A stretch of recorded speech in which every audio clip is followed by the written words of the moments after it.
অঝরে নামবে বুঝি শ্রাবণে ঝরায়। শ্রাবণের মেঘগুলো জড়ো হলো আকাশে,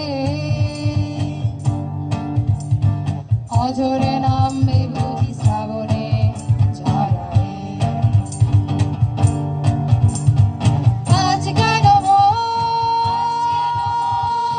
উদাসী হয়ে দূর অজানায় যায় হারাতে। আজ কেন মন উদাসী হয়ে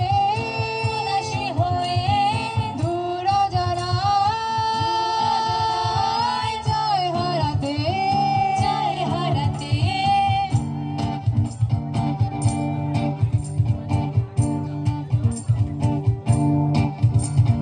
কবিতার বৈশাবে